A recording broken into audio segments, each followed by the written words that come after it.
Coba perhatikan ayat kalimat berikutnya ini saya jelaskan. Ia memberi kekuatan pada raja yang diangkatnya dan meninggikan tanduk kekuatan orang yang diurapinya. Ini aneh. Loh kok bisa aneh? Jangan lupa zaman apa? Kita Bible study ya. Ini zaman Israel belum pernah dari sejak Adam dan Hawa punya seorang raja. Masih belum lah. Wong yang nanti ngurapi raja-raja itu adalah anak bayi masih masih di tangannya mama. Ini puji-pujian Hana, sorry, belum lah orok lah, sudah umur 5-6. Yang ngurapi nabi-nabi besar itu nanti masih umur 5 tahun. Anda bisa lihat gak future masa depan anak balitamu? Kita punya janji ya, tapi kan gak bisa lihat secara jelas kan? Kok bisa Hana berkata, ia memberi kekuatan pada raja yang diangkatnya. Dia sudah menubuatkan Saul dan Daud. Dan meninggikan tanduk kekuatan orang yang diurapinya. Itu bukan Samuel. Samuel tidak pernah diurapi begininya. Tapi Samuel nanti bocil 5 tahun, 6 tahun tersebut yang ditinggal mamanya itu nanti akan menuangkan minyak kepada Saul dan Daud. Mungkin pada zamannya Saul, apalagi Daud, Hana udah mati, udah meninggal dunia. Hana ini dapat Samuel di usia yang sudah lebih tua. Kok bisa dia menubuatkan nanti akan ada raja diurapi di Israel? Belum zamannya monarki. Saya beritahu satu poin yang sangat jelas. Banyak orang mau cari nubuatan, kejar nabi. Salah. Anda kalau mau dapat nubuatan Allah, kejar rendah hati. Sebab orang rendah hati seperti Hana akan menjadi orang yang sangat profetik hatinya. Sangat peka dengan getaran-getaran Roh Kudus dan akan bisa menerima sinyal-sinyal yang orang lain tidak bisa. The humble is very prophetic. Orang yang rendah hati seperti Hana, lalu dia berdoa, itu orang yang sangat bisa handle profesi. Mau nubuatan, jangan kejar hati. Kejar rendah hati. Karena humility equals prophecy. Orang rendah hati itu biasanya nubuatan akan tiba. Tapi kalau orang itu tidak merendah di hadapan Tuhan, cari-cari nubuatan, nanti yang ketemu adalah yang dibuat-buat. Tuhan tidak bernubuat karena dipaksa. Tuhan bernubuat karena dia lihat ada seorang yang merendah. Paham ya Bapak Ibu ya? Oke, terakhir ayat 10, orang yang berbantah dengan Tuhan akan dihancurkan. Berbantah, seringkali kalau kita baca kitab Mazmur contohnya itu ada beberapa orang pemazmur kalau ngomong sama Tuhan tuh jujur, seolah-olah kok kayak berbantah ya. Pernah nggak kita lihat kan? Tuhan begini, kenapa engkau meninggalkan aku? Bukan. Yang membedakan antara berbantah dan bergumul dengan Tuhan itu pada sikap hatinya. Dan itu saya mempersiapkan Anda untuk pergumulan ke depan. Sikap hatimu nanti yang menentukan berkat Tuhan. Bedanya berbantah dan bergumul dengan Tuhan itu apa? Ya, saya nggak akan, Anda mau catat dengan cepat aja, saya akan sebut beberapa. Salah satu yang membuat perbedaan paling menyolok antara orang yang berbantah dan bergumul, menggumulkan sesuatu dalam hidupnya, tapi dengan berani dia nggak main aman dengan Tuhan. Yang pertama-tama selalu adalah pahami posisimu.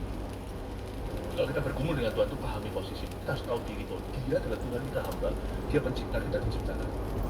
Dia suci, kita orang berdosa. Jadi kalau kita tahu diri, pahami posisi, kalau kita bisa mengakui Dia siapa dalam hidup kita nggak akan pernah kurang ajar sama Tuhan. Karena kita tahu diri di depan. Lalu setelah kita itu pahami posisi, pakai argumentasi firman.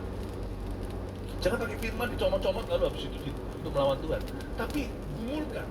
Jangan cepat-cepat kita berdoa langsung meminta sesuatu. Kita baca firman itu penting untuk mengarahkan permintaan kita. Pakai argumentasi iman, pakai argumentasi firman. Use scriptures. Karena Tuhan tidak pernah lalai akan firman. Bukan kita ingatkan Tuhan karena Tuhan lupa, tapi kita pegang firman karena Tuhan itu selalu dipegang pada perkataan. God's word is His bond. Perkataan Tuhan telah dikatakan. Dan baru setelah itu nyatakan permohonanmu kepada Tuhan. Ya, nyatakan permohonan itu termasuk your need, your want, kebutuhanmu dan keinginanmu. Setelah kita nyatakan permohonan, kita pegang karakter. Sadari apa yang kau minta itu tidak akan melampaui karakter sang pemberi. Saya percaya Tuhan itu gembala akan kekurangan aku. Meskipun kita sekarang kekurangan, kita sudah sampaikan permohonan. Lalu setelah itu, sebelum kau aminkan, waktu kau berkata amin, berarti I agree with your character. dan ciptakan dengan karakter. Setelah kita pegang karakternya, jangan pernah lupa untuk kita senantiasa setelah itu tunduk pada kehendak. Jangan orang berdoa lalu lupa wajahnya sendiri di kaca atau di cermin. Setelah berdoa, tunduk pada kehendaknya. Nah, itu di sisimu untuk mengambil keputusan 1, 2, 3 sesuai dengan kehendaknya. Setelah itu kalau terjadi sesuatu yang bagus, kembalikan selalu kemuliaan kepadanya. Jangan merasa lebih berhak setelah kita ditolong Tuhan. Dan yang terakhir, tetaplah rendah hati. Stay humble. Karena itu yang membuat Tuhan akan jadi langganan bertahta di atas doa kita. Kalau kita staying humble, itu yang menentukan sikap hati kita. Jadi intinya yang saya sampaikan di pagi hari ini adalah perbedaan antara sikap hati yang rendah hati dan yang arogan di depan Tuhan. Dan Tuhan memberi kasih karunia, kasih setianya ditujukan kepada orang yang humble, kepada orang yang rendah hati. Semoga saya berdoa supaya hidup Anda di tahun yang akan datang ini, sekarang menjelang akhir tahun, akan semakin berkemenangan dalam Kristus. God bless you, I love you. Mari kita semua bangkit berdiri. Berikan tepuk tangan untuk Tuhan. Terima kasih Tuhan Yesus. Haleluya. Haleluya Tuhan. Gak apa-apa, siapkan lagu yang sudah ada. Saya mau flow dulu ya, karena itu saya maka perkataanmu telah ku taruh dalam hatiku, supaya jangan aku berdosa padamu. Maka perkataanmu telah ku taruh dalam hatiku, supaya jangan aku berdosa padamu. Maka perkataanmu telah ku taruh dalam hatiku, supaya jangan hamba berdosa padamu. Maka perkataanmu telah ku taruh dalam hatiku, supaya jangan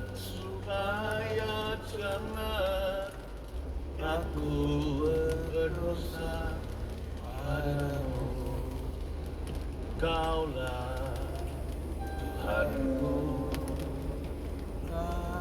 Kaulah Rajaku, Kau yang termulia di bumi dan di surga. Kaulah Tuhan, Kaulah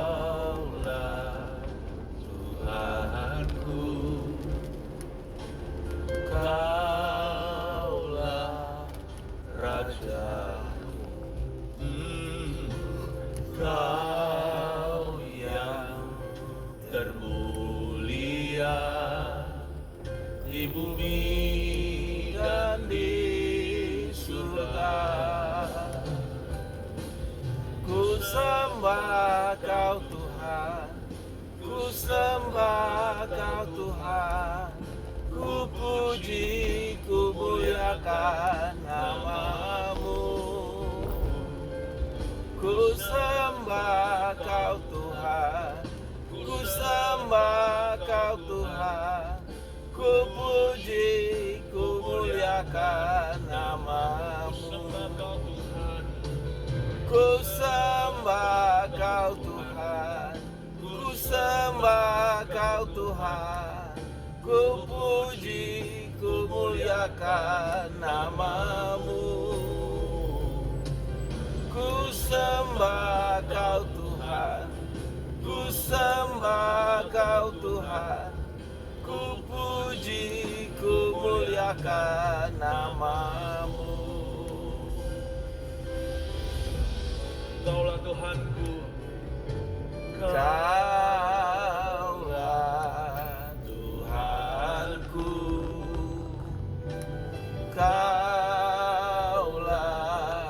Rajaku, Kau yang termulia di bumi dan di surga.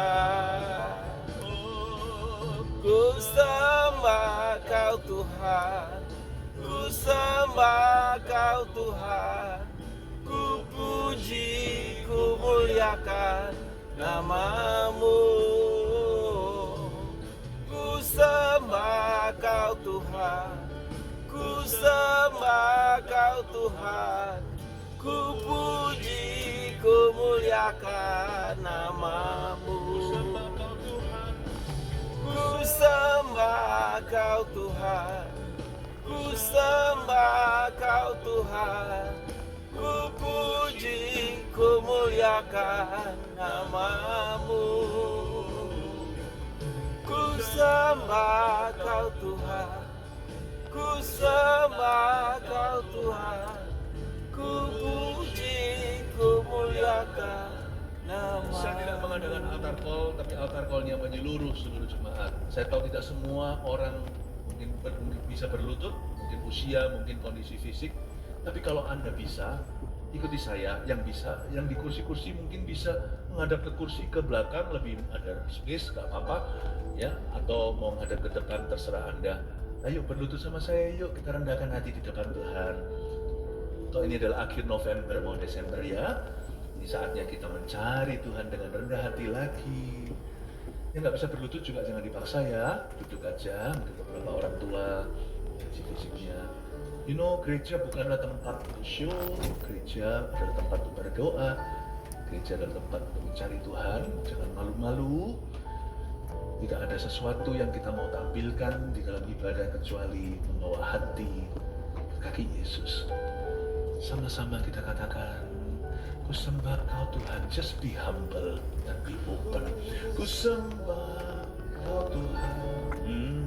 Ku sembah Kau Tuhan.